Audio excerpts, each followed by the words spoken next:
مفتی صاحب، جو لوگ پاگل ہیں، مغرور، معذور ہیں، اندھے بہرے گونگے ہیں، کیا ان کا حساب ہوگا قیامت کے دن؟ پاگلوں کا تو نہیں ہوگا، لیکن جو پاگل نہیں ہیں، معذور ہیں، تو ان کا حساب ہوگا. چاہے اندھے ہوں، بہرے ہوں، گونگے ہوں، جتنی اللہ نے ان کو سمجھ دی اس حساب سے سوال ہوگا نا. جب پاگل تو بیچارہ پاگل ہوتا ہے، وہ مکلف نہیں ہے. اگر کوئی شخص قیامت کا انکار کرے یا قرآن کے کسی حکم کا یا قبر کے عذاب کا، جنت جہنم فرشتے کا، تو کیا کافر ہوگا؟ جی کافر ہوگا. اگر کوئی ایسا انکار کر دے تو اس کے لیے دوبارہ ایمان لانے کے لیے کیا کرنا ہوگا؟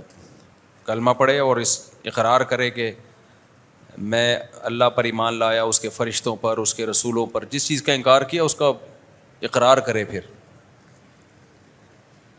اگر کوئی شخص مشرک مرتے ہوئے کہہ دے کہ یا اللہ میرے تمام گناہوں کو بخش دے، مجھے بخش دے، لیکن وہ اللہ کی توحید پر تو ایمان نہیں لایا، تو کیا شرک پر موت ہوگی؟ شرک پر ہی ہوگی اس کی موت.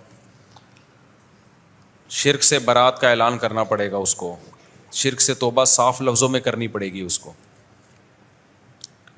آج دو دوست کی شادی ہے، کامران اور فراز، دعا کریں.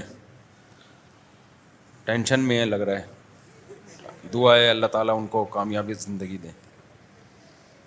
غیر مسلم کے ساتھ کاروبار کرنا، کھانا پینا رہنا، اگر ان میں کوئی اچھا عمل ہو یا ویسے ہی وہ اچھے لگتے ہوں تو ان سے محبت سے پیش آنا.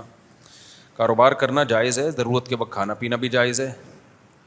کہیں ہاسٹل میں رہنا پڑے تو ساتھ رہ بھی سکتے ہیں، لیکن ایسی جگری دوستی لگانا تو وہ جائز اس لیے نہیں ہے کہ وہ تو کسی فاسق فاجر سے بھی جائز نہیں ہے. کیونکہ دوستی جو ہے نا، صرف ان لوگوں سے گہری لگانی چاہیے جو نیک ہیں، کیونکہ انسان نظریات سے متاثر ہوتا ہے. آہستہ آہستہ کفر کی جو نفرت ہے وہ دل سے ختم ہو جاتی ہے. پھر یہ ٹھیک ہے کفر سے نفرت کرو، کافر سے نہ کرو، لیکن جب آپ بلا وجہ کسی سے بلا وجہ کی دوستیاں لگائیں گے تو اثرات تو پڑتے ہیں نا ماحول کے انسان کے اوپر. تو کفر سے بھی آپ کو نفرت ختم ہو جائے گی. اچھا سلوک ہر ایک سے کرنا چاہیے، دوستیاں ہر ایک سے نہیں لگانی چاہیے. غزالہ متین خاتون نے غزالہ متین شدید بیمار ہیں، دعا کی درخواست. دل سے دعا ہے جی اللہ تعالیٰ ان کو شفا عطا فرمائے. مفتی صاحب، میری شادی کے وقت میرے کہنے سے میری امی نے میری بیگم کی تعلیم کے خرچے کی کمٹمنٹ کر لی تھی، لیکن وقت کے ساتھ ساتھ مجھے لگ رہا ہے کہ نہیں پڑھنا چاہیے. اگر اسے پڑھا دیا تو وہ پہلی فرصت میں ہی شاید چلی جائے. بھئی آپ کے گھریلو معاملات ہیں، آپ زیادہ بہتر سمجھتے ہو، ہر ایک کے حالات ایک جیسے نہیں ہوتے. آپ نے جب وعدہ کیا تھا پڑھائیں گے، اس وقت آپ کی نیت پڑھانے کی تھی. اگر اس وقت نیت ہی نہیں تھی، ٹوپی کرا رہے تھے، پھر تو یہ حرام ہے، دھوکہ ہے. اور اگر نیت ہی پڑھانے کی بعد میں آپ کو لگا کہ بھئی وہ حالات نہیں ہیں پڑھانے والے، تو پھر آپ جانیں، آپ کی بیگم جانیں، سسرال جانیں.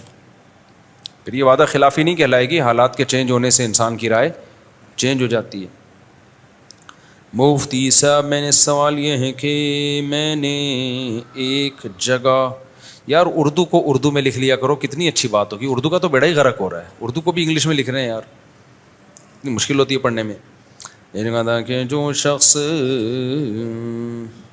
کھانے کے بعد ایک دفعہ سورہ اخلاص پڑھ لیتا ہے، کچھ بھی ثابت نہیں ہے کھانے کے بعد ایک دفعہ سورہ اخلاص. میں یاسر آپ سے ملنے کے لیے آیا ہوں پشاور سے، میرا ابھی سفر ہے، مجھے اسپیڈ کے ساتھ نکلنا ہے، سمجھتے ہو، اس لیے آج میں ملاقات کسی سے نہیں کر سکتا کائنڈلی. تو مجھے سفر پہ جانا ہے، نکلنا ہے مجھے، تو ٹائم میرے پاس بہت کم ہے. آپ ہیں؟ اچھا ماشاء، آپ مسافہ کر لیتے ہیں. ابھی آ جائیں. اتوار کا بیان ہوگا، میں آ جاؤں گا اتوار سے پہلے.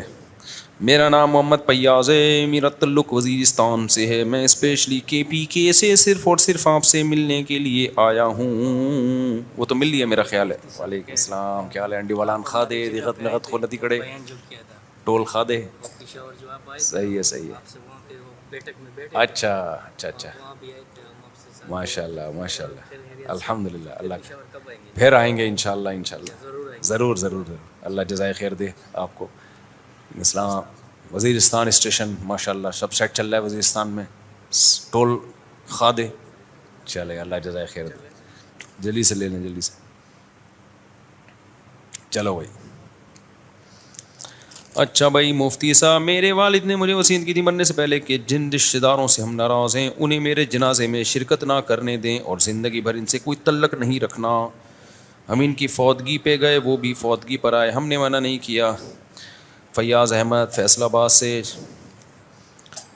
یہ وصیت پر عمل کرنا لازم نہیں ہے، جنازے میں کوئی کسی کو نہیں روک سکتا بھائی. دوسرا کہ اس میں اگر کوئی بہت بڑا ظلم زیادتی نہیں کی انہوں نے، تھوڑی بہت ناراضی تھی تو قطع تعلق بھی صحیح نہیں ہے رشتہ داروں سے. اللہ والد صاحب کی مغفرت فرمائے جی. میرا ایک بہت عزیز دوست ہے گلگت کا، وہ اسماعیلی ہے. میں نے سنا ہے کہ اسماعیلی غیر مسلم ہے. میرے دل میں بہت خواہش ہے کہ وہ مسلمان ہو جائے، لیکن میری نہ ہمت ہوئی اور سمجھ میں نہیں آ رہا کہ اسے کیسے قائل کروں. میری رہنمائی فرمائے، میں آپ کی ویڈیو اسے بھیج کے قائل کرنے کی کوشش کروں گا. اس سے پہلے وہ مارکیٹ سے، ایسا نہ ہو کہ اس سے پہلے وہ مارکیٹ سے شارٹ ہو جائے. عامر جدوں ہری پور ہزارہ. بھائی ویڈیوز بھیجیں علماء کی، یہی ہے. خود سے کسی کو جب آپ کہتے ہو نا تو اگلا ضد میں آ جاتا ہے. ایسے ڈائریکٹ کسی کو تبلیغ نہیں کرنی چاہیے، ضد میں آ جاتا ہے آدمی. بیانات بھیجیں علماء کے. بہت سے اسماعیلی مسلمان ہو چکے ہیں، ان سے دوستی کرا دیں.